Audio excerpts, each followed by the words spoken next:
شوال کا مہینہ چونکہ شروع ہو چکا ہے اور نبی کریم صلی اللہ علیہ وسلم نے اس مہینے میں 6 روزے رکھنے کی بہت بڑی فضیلت بیان فرمائی ہے۔ چنانچہ حضرت ابو ایوب انصاری رضی اللہ تعالیٰ عنہ سے روایت ہے کہ نبی کریم صلی اللہ علیہ وسلم نے ارشاد فرمایا کہ من صام رمضان ثم اتبعه 6 من شوال كان كصيام الدهر، کہ جو شخص رمضان کے روزے رکھے اور اس کے بعد شوال کے 6 روزے رکھے کو گویا اس نے سارا زمانہ روزہ رکھ لیا۔ یہ حدیث مسلم شریف کی ہے۔ ایک اور حدیث میں کہ نبی کریم صلی اللہ علیہ وسلم نے ارشاد فرمایا کہ جو شخص رمضان کے روزے رکھے اور پھر شوال کے 6 روزے رکھے گویا کہ اس نے سارے سال روزے رکھ لیے۔ علماء نے اس کی وجہ یہ بیان فرمائی ہے کہ کیسے ایک مہینہ روزے رمضان کے اور شوال کے 6 روزوں کی وجہ سے کیسے انسان کو اللہ تعالیٰ 1 سال کے روزوں کا ثواب عطا فرما دیتے ہیں۔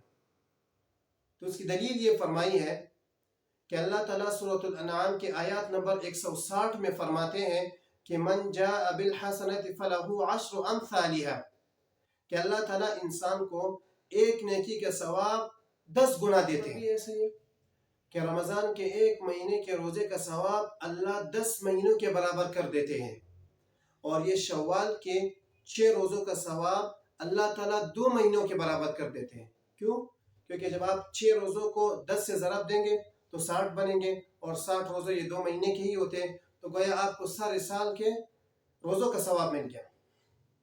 علماء ان روزوں کے رکھنے کے کچھ فوائد بیان فرماتے ہیں۔ سب سے بڑا فائدہ تو یہ ہے کہ انسان کو اس روزے رکھنے کی وجہ سے سارے سال کے روزوں کا ثواب مل جاتا ہے۔ اور دوسری بات یہ بیان فرمائی ہے کہ انسان سے رمضان کے روزوں میں جو کوتاہیاں ہوئی ہیں تو اللہ تعالیٰ اس شوال کے روزوں کی وجہ سے ان کوتاہیوں کو بھی ختم فرما دیتے ہیں۔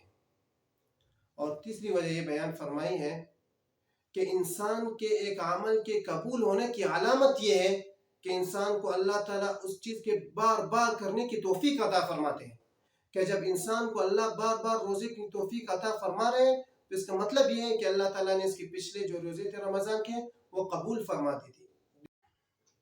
دوسری بات یہ ہے کہ آپ یہ شوال کے روزے صرف عید کی پہلے دن کے علاوہ کسی دن بھی رکھ سکتے ہیں، پورے مہینے میں آپ کی مرضی، آپ مسلسل رکھیں۔ آپ یہ بھی کر سکتے ہیں کہ ایک دن روزہ رکھ کے ایک دن چھوڑ دیں، پھر دوسرے دن روزہ رکھ کے پھر ایک دن چھوڑ دیں، مطلب آپ پر کوئی پابندی نہیں ہے۔ آپ مسلسل بھی رکھ سکتے ہیں اور آہستہ آہستہ کر کے الگ الگ بھی کر سکتے ہیں۔ کہ شوال کے روزے یہ رکھنا مستحب ہے، اگر کوئی نہ رکھ سکے تو اس کو طعن و تشنیع کا نشانہ نہ بنائے۔